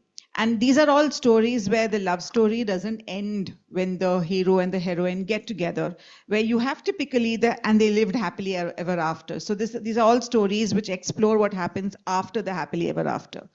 So it's kind of, it's done well so far, and readers seem to really enjoy it. And family dynamics, play a significant role in your storytelling. And this seems particularly evident in Jasmine Villa series. Can you delve into the theme of family tradition, a legacy explored in the trilogy, how this theme shaped the character experience and interaction? So I think everything finally comes down to family. Whatever it is you do in your life, whatever ambitions, whatever you want to achieve, whatever, at the end of the day, your family is what is really important, And it's something that I think I've seen across various, in movies, and I've read in books, but also something I've experienced myself. So family is really important to me. And I feel, so that is something that kind of comes across in my books also. But at the same time, I've also been told that, the families that I write seem a little unreal. And, so I was like, I'm fortunate enough to have had a very normal and decent and very good, growing up family life. So maybe, I should have probably written something darker. I think people want to see darker stuff, and I would have to, rely on my imagination to, get across that. But family life is something, I think, the whole idea of family, it's something, as you're growing up, you think that you want to escape. You think that you want to get away from your family who might be tying you down. I'm not saying that everyone has a good family. People, come from broken families, families which people are not happy in. So this does not apply to everyone. Family does not mean just the people that you were born into the family. Family is also your friends or people who are important to you, whom you've made your family around you. So that is, I feel is important for me also. This also remind me of, I relate to books like Harry Potter. Now, I want to ask you this question. As a trilogy, the Jasmine Villa series likely require careful planning and plotting to ensure continuity and resolution across all three books. Can you share your process of outlining and structuring a series? Any tips you have for aspiring author embarking on similar projects? So writing a series is very different from writing a single book, because like you said, you have to plan ahead. And I wrote the Jasmine Villa trilogy. I planned for it like maybe for a few days before I started writing. And then I wrote the 3 books in 3 months. So I wrote in 1 month, I wrote 1 book. So what happened is it feels like it's crazy, but I write also quite fast. What I would suggest for someone who wants to write a series is that you have to know at least to a certain extent what's happening in the last book before you start the first book. You need to know, because then you can't suddenly change your mind in the last book, because readers are going to say that didn't happen in the first book. So I think it takes a lot of planning and it takes a lot of coordination to figure out what's going to happen. My stories aren't so much, action packed as such for me to, decide. But yeah, I did have to plan across the 3 books and to see who's going to feature in each book and what are the, what's going to happen to each of the characters. So the characters also, each book features one of each of the sisters, but some of them come, go back and forth in each of the other books also. So it takes some timing and planning, and definitely not Harry Potter level planning, but yeah, some planning. Yeah. And finally, looking back on your journey of creating the Jasmine Villa series, what have been some of most memorable moment or experience for you as an author? And how do you reflect on the impact this series has on your writing career? Yeah. I don't actually remember any specific moment, because I've been writing so many books, and I've written many more series actually. After Jasmine Villa, I've self-published a series called Destination Wedding Series on Amazon. I've also self-published something called Reluctant Romances. So the writing of the series is something that typically happens on self-published platforms, not so much on traditional media. So these are traditionally published books, and you won't find publishers bringing out a series, because for them it's a lot of, I would say, investment into something that might not work. So for me with Jasmine Villa, I think I'm just happy that it happened and the books came out, and they've been received well. And I think what happened is that my readership kind of split. Once I started self-publishing, I was writing a lot more romances. So those who don't read on ebooks, they were still in their mindset about my writing was very different.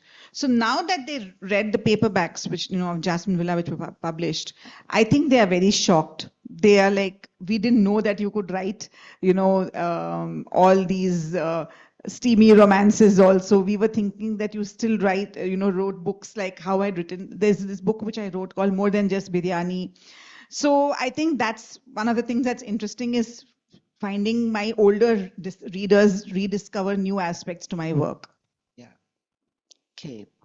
I have another interesting question that I'd like to ask regarding your book on Mirror Mirror. Yeah. Mirror Mirror sound like a captivating title for a novel, like Mirror Mirror on the Wall. Yeah. Could you share the inspiration behind this title, how it ties into the theme or narrative of the story? Yeah. So everyone knows Mirror Mirror is, like you said, Mirror Mirror on the Wall, who's the fairest of them all, is something that you, it's a fairy tale thing, reference from Snow White. So the idea about that is that, Mirror Mirror is something that the queen asks the mirror to tell how she is looking, and in the book, the girl, the heroine, when she looks at herself, so the queen is very vain and she thinks that she is very beautiful, but she still needs reassurance. And in the book, the heroine, when she looks at herself in the mirror, she hates the way she looks. So she is overweight, and she finds herself to be really, so every time she looks at herself in the mirror, she hates it. So the book is a journey about how she moves from that hate to not loving herself, but to just accepting herself for the way she is.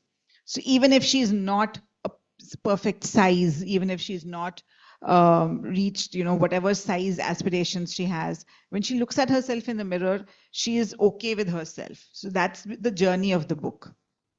Yeah. Your novel also frequently features strong, multi-dimensional character. Yeah. Can you delve into process of creating character for Mirror Mirror? Any insight you gain into their motivation and complexity? Yeah. So writing Mirror Mirror was actually very difficult because I had to be very sensitive to, when you're writing about a person who hates their self, who hates the way they look. And I've never written a character with those kind of negative thoughts about themselves, so it was something that took a little work and a lot of help from my editors. So the first version of Mirror Mirror I wrote was about the girl achieving what she wants, losing all the weight and, becoming this beautiful version of herself. And my publisher said that that's not the right message that we're giving, that she can be happy only if she's thin and beautiful. We can't give that message to young girls. So I decided to do away with that. And I think, writing the way she is right now, she's struggling to lose weight, she's struggling to look a certain way, but at the end of the book she is more or less happy with the way she is. She has what she wants, and that's something. So that journey, is something that I also found very challenging to write, because I didn't know what went on in the mindset of someone who feels that way. So I've had a very, I would say, more or less happy childhood, and I have not had those kind of things happen to me. So to put myself in the shoes of that person.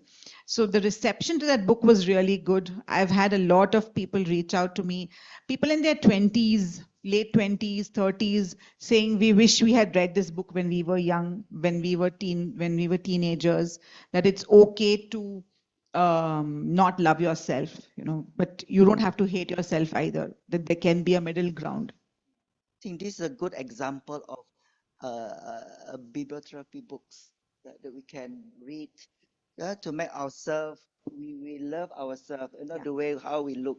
Yeah. We don't have to be like K-pop or, that's the book. Book can heal yes of the soul, of the mind of the reader, right? So we in Pustaka at the State Library, we have a bibliotherapy space where we dedicated 4 space actually in the library. We compile all the book and we put in a special corner.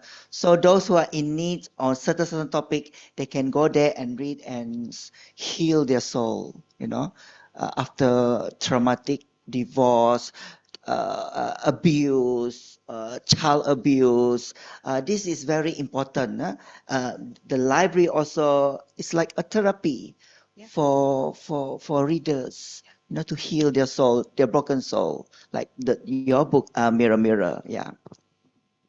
So read, not just reading. For me, reading is therapy, but also writing is also therapy for me. You know, I find writing to be very life changing and life affirming. Mm-hmm.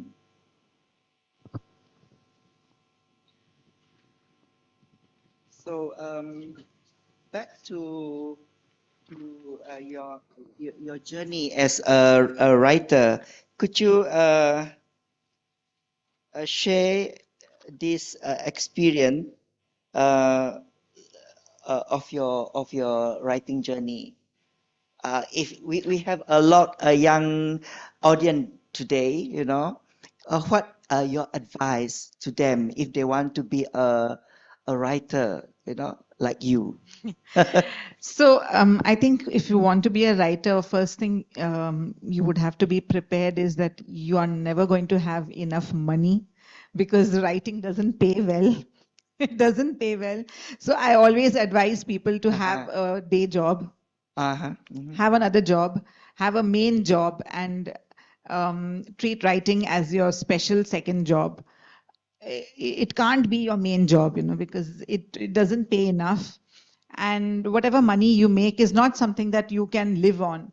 So my advice to people is that if you want to write, you should certainly write, and you should, but also you should have realistic expectations. People have this idea of writers as being very cool and, you know, going to awards or seeing their books being made into movies and all that, which is very, very rare, you know. So what's happened that my book became a show is also a very huge rarity. In India, you do have a lot of books being adapted, but you don't see it that often. And it's even then, it's not. So I think writing, if someone who wants to be a writer, I think you have to be very determined. You have to take some time out for yourself for writing every day. I think that's one of the things that people find very difficult. You know, if you have a job, where's the time to write? So you have to kind of demarcate like half an hour every day to write something. And to, again, the same thing, read a lot and write a lot. Those are the only 2 ways in which writing can, you know, become a career. Yeah. Also, share about your upcoming projects and or work in progress that fans can look forward to. Yeah. I'd love to. So I have a book which is out either this month or early next month. Right. And it's called Scare Walk. And it's a graphic horror novel. So that's a horror novel I wrote for young adults. So 4 kids, 4 youngsters go to this abandoned house where, you know how you have these haunted house attractions in malls and all that, where people go through that haunted house and things will attack them from here, there. So these kids go to a similar haunted house attraction on the outskirts of the city, and what happens to them. So that I wrote it as a novel, and my publishers loved it a lot. They said that this has potential for a graphic novel, and we found an illustrator, and it's come out really well. I'm waiting to see it myself. It's being published right now, as of now, as you know, as we speak. The other book that is coming out again in June is something. It's a young adult romance novel. It's called Everything Sucks, and it's about this Instagram influencer, young Instagram influencer. She has like 1 million followers and all that, and people love whatever content she posts, but they love what they really like is that she makes these spoof videos about this fictional aunt called Auntie K, but it's actually based on her own sister, her older sister.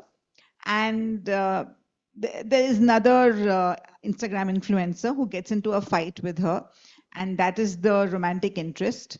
So that book was a lot of fun to write, very light-hearted after writing this one, which is much more intense. So I'm looking forward to that one also.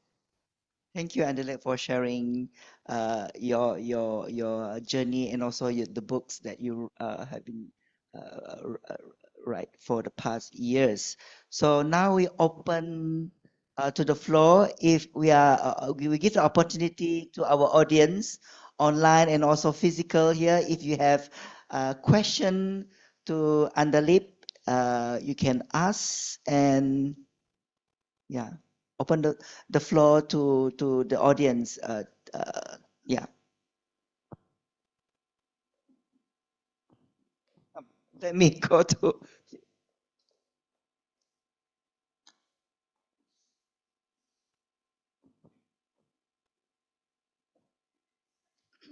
Assalamualaikum, Andaleeb. Yeah, thank you again for sharing your sessions. It's a very inspirational to many of us, I believe, here at the OD, as well as people, those viewers in our social media. Okay, knowing that you have been writing 45 novels altogether, and it touches on different genres like the young adults, romance, may we get to know which genre that you like most out of all these genres that you have been written on? Walaikum salam. Yeah. I think I really like the horror genre the most. I find writing romance very easy. And I don't have to think much. I don't have to give too much. But writing horror I find it very challenging, and I enjoy it a lot. I get very scared very easily. I am a huge scaredy cat. I can't watch horror movies. My kids watch horror movies all the time. I don't know where they got that thing from. So I get very scared very easily. So for me, when I write horror, it's a way of putting myself in the driving seat, because I'm the one in control. I decide who dies. I decide what happens to these characters. So I think a lot of women enjoy writing horror because of that sense of agency it gives them, where they are the ones controlling the narrative. So not just that, I think horror is very thrilling, so it's very scary, and whatever scares you, whatever has you on the edge of the seat, is creating that for me is something that I find very difficult. So it's one of my favorite genres. Is that also based on a real kind of experience from you? The No. horror thing? No. No, I hope not. Yeah. Okay, thanks. Yeah, Andaleeb. Any question? Yeah. Encik Wan. Hi, thanks, Eddie. Assalamualaikum, Andaleeb. So I have a question. This is very dear to me, these questions. Do you came across situations where you start writing, and then after that you dry off ideas and you stop in the middle? Then after that, once you try to continue, and it's all new ideas altogether. So how do you handle that situation? Walaikum salam. So one of the things is this is something I used to face a lot myself, initially in my earlier books, where I would write and I would have no idea what's going to happen to my characters today. So it would be like an adventure for them and an adventure for me. And in the end of the day, something would have happened and the book would get written. But as I started writing, I kind of became a little more organized. And one of the ways, what you've asked me basically is about a kind of writer's block, where people have, but you also talked about different ideas coming in the way, right? So that's something different. What I like to do is so when I plan a book, I take up a notebook and I start making notes about the characters. I write down what's going to happen to them approximately. I don't like to make it a very hard and fast rule, because I might make some changes later. So I don't plot extensively. So what you're talking about can be avoided if you have a plot in place where you know that this is going to happen, then this is going to happen, and then this is going to happen. And you have to fill in the blanks accordingly. And it takes a little time, a little work, but also you should give yourself freedom to change things along. So if the new idea feels better, then go ahead with it. I think I would say, but as long as it does not clash too much, like you can't start the book as a romance, and as much as I also want to do it often, you can't end it as a horror novel, So, you can't have the hero and heroine get fed up of each other and kill each other. Like, I am very tempted to do that so many times, when I'm like writing yet another romance declaration, I'm like, enough, enough. I just want them to just kill each other now and be done with it. So that's something you can't do, unfortunately. So as long as you stick within the genre, within the story structure, it's okay to make changes.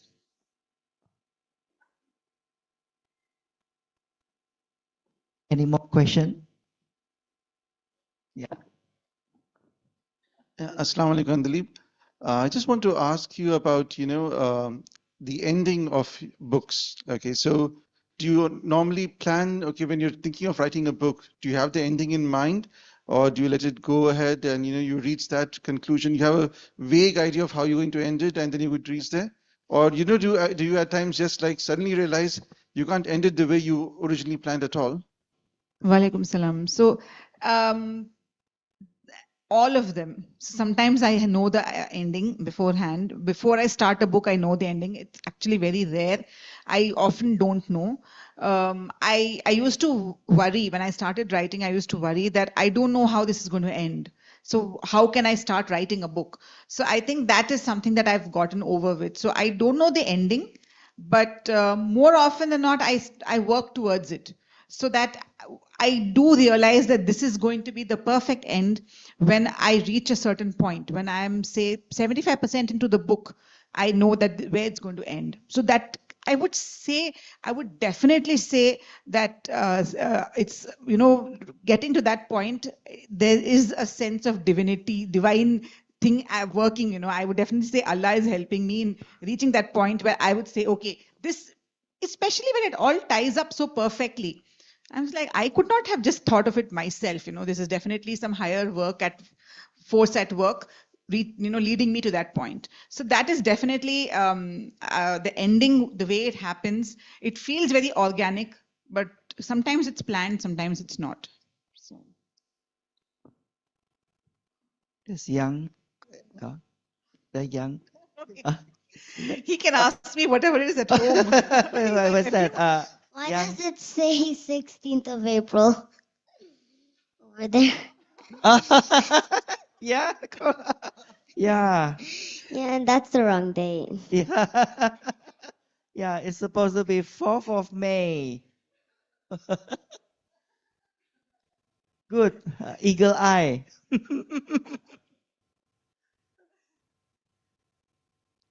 Any question from others? Yeah, yeah. Excuse me. Hi, can I find out how did you start your journey as an author?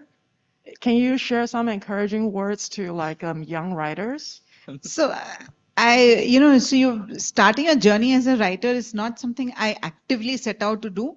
I was writing because I was very bored, and writing was a nice form of entertainment, self-entertainment.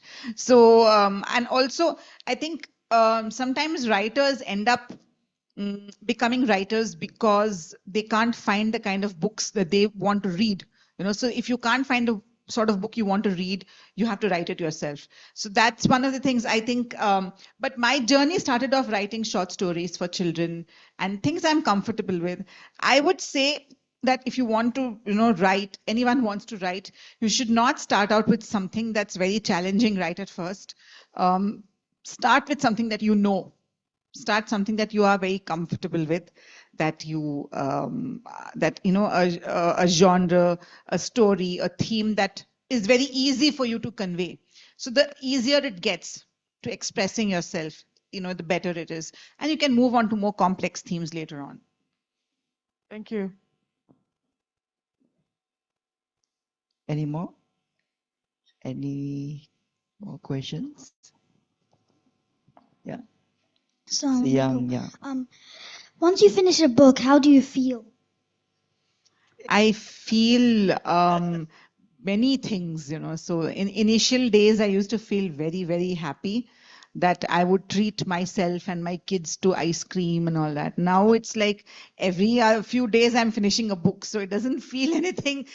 I feel sad that it doesn't feel special as it used to, but it's when it's become something. I write a book in say 20 days to 30 days. I can finish writing a book, so you can't keep on treating yourself every month. Hello, Andaleeb. It's very inspiring to listen to both of your conversation and learn a lot about all your books. And I'm very impressed for Mr. Addison's question too. It made me understand your books and very in depth. So very, very nice.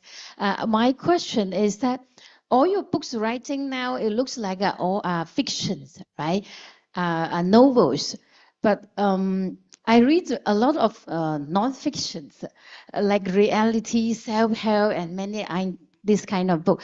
I feel it's amazing. How do you turn our reality into a fiction world and make it so real? That is amazing talent. Can you share a little bit on this? How to turn real life? All the books you've written, how much comes from real life or how much is imaginating? Thank you. I don't know how much to convince you, but it's all imagination. She's had this question before also. So none of these stories are real. They're all imaginary, and they do borrow certain elements from reality, as in the characters. Some characters might have certain elements of certain people. But I normally don't take real life situations and turn them into fiction. All my fiction is entirely my brain. I don't know. Sometimes I feel like I think my brain feels like it has many different things happening in it constantly. So it's all a product of my imagination. Certain characters, certain traits of certain characters might be similar to what is really there, in people. But the events are so far-fetched. Sometimes some of these stories have very far-fetched events, and I enjoy it. I'm a huge fan of drama, especially Bollywood drama. So my stories are very over the top. If you read Jason Villa, in one of the books, an entire building falls on a hero, and he escapes. So, where do you find that in reality? So I think reality itself is, so I don't turn reality into fiction. It's all fiction only. When you write a book, and your initial start, how do you plan out the character? Like, is their personality already set, or does it come along with the writing process of the journey of writing the book? So when I'm writing a book, I do make I make extensive plans about the character, about what sort of character they are going to like, So all that happens. Otherwise, they wouldn't be distinct. Otherwise, if I didn't make those plans, all my characters across all books would read the same. They would sound the same. So you have to make certain, it's like creating a person. It is, when you're writing a character. So it is like you're creating a person from nothing. So there's a sense of being God, definitely, when you're writing. So you have to be careful when doing that. But yeah, that's the, I create them as like, but more than that, I create characters and I treat them as characters. It's my readers who start considering them like real people, So. Thank you. Any more? Yeah. Any more questions? No more? Okay. So, thank you, Andaleeb, for your insightful and also really interesting sharings. Really appreciate your presence today. And if you like to buy books that we discussed today, is available outside of this auditorium. You can buy at the counter and get signed by Andaleeb herself. Thank you. After the session. Thank Yeah? you so much Yeah. for inviting me, and it was a pleasure being here. And thank you for the audience and for the many questions, some of which could have been asked at home only. And we would like to, the next session will be token of presentation. We'd like to invite Encik Wan Mazli Wan Razali, Deputy CEO Operation of Pustaka Negeri Sarawak, to present memento of appreciation to Madam Andaleeb Wajid. Welcome.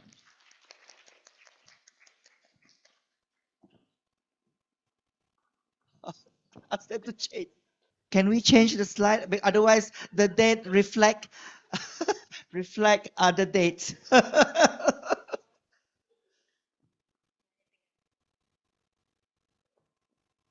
Yeah, the change already.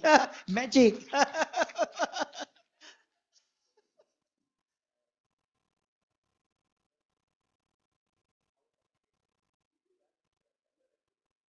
Yeah. Yeah, it's a publication for Pustaka Negeri Sarawak.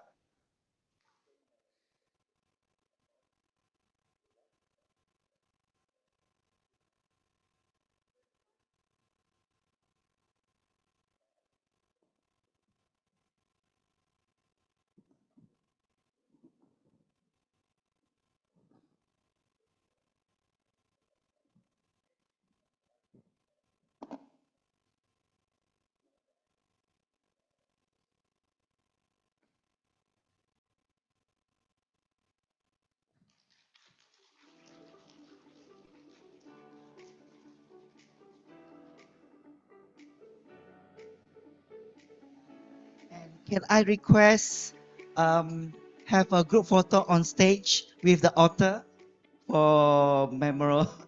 Yeah, is it possible for everyone to be on stage together with Andaleeb?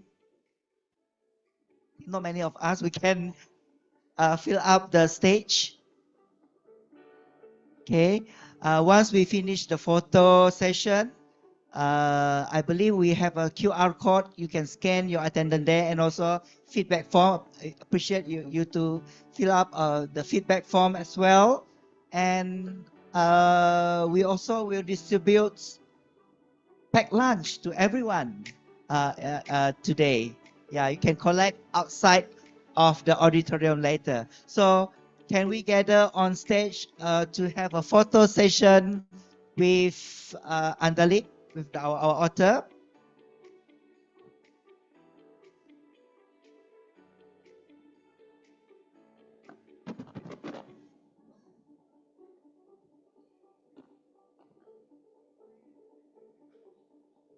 Everyone, including our Triple L team. Yeah, come.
Thank you, everyone.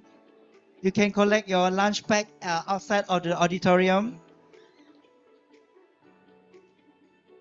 And don't forget to scan the QR code for our feedback form and attendance.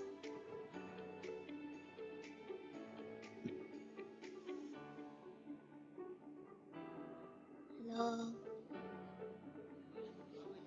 Yeah, the signing of the books. If you want to chase the book and get the author to sign, Andaleeb to sign, she will be outside of the auditorium for signing.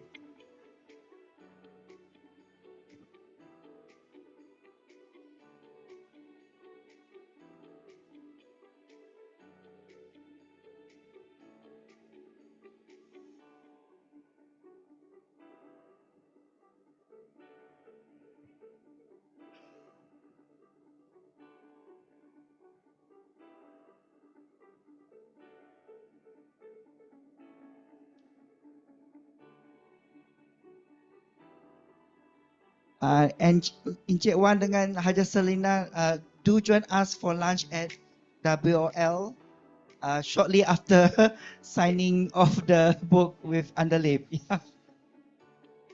Okay.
Ты мне говоришь, люблю, но это в голове много мыслей меня. Что если тебя не даю? Я не даю, только полностью и груз. Тебе важны мои деньги, бери мои деньги. Я тебя не люблю. Уходи от меня, не возвращайся сюда.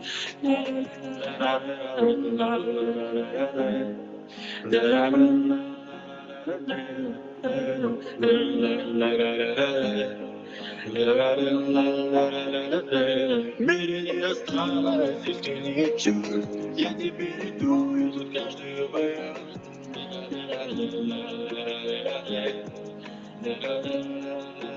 Ты мне говоришь, люблю, на этом голове много мыслей у меня. Что если тебя не даю? Я не даю то, что хочешь от меня. В мире только полностью и груз. Тебе важны мои деньги, бери мои деньги. Я тебя не люблю. Уходи от меня, не возвращайся сюда. Ты мне говоришь, люблю, на этом голове много мыслей у меня. Что если тебе не даю? Я не даю то, что хочешь от меня. В мире только полости и груз. Тебе важны мои деньги, бери мои деньги. Я тебя не люблю. Уходи от меня, не возвращайся сюда.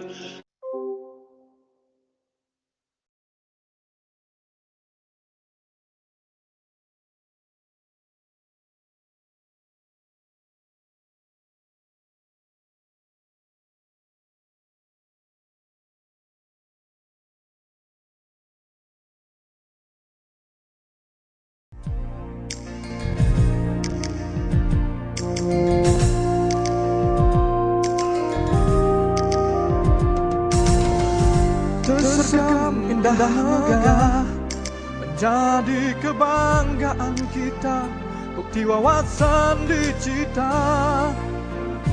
maklumat dan pengetahuan, penuh terhimpun harta ilmu untuk kita terokan. Pustaka Negeri Sarawak, wadah ilmu untuk semua. Bersama kita manfaatkannya. Pustaka Negeri Sarawak, berteknologi dan berusaha, berkhidmat ikhlas untuk kita. Pustaka Negeri Sarawak.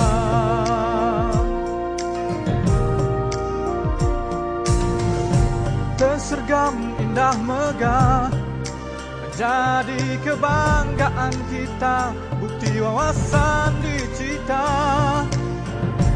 Maklumat dan pengetahuan, penuh terhimpun harta ilmu untuk kita taruhkan. Pustaka Negeri Sarawak, wadah ilmu untuk semua.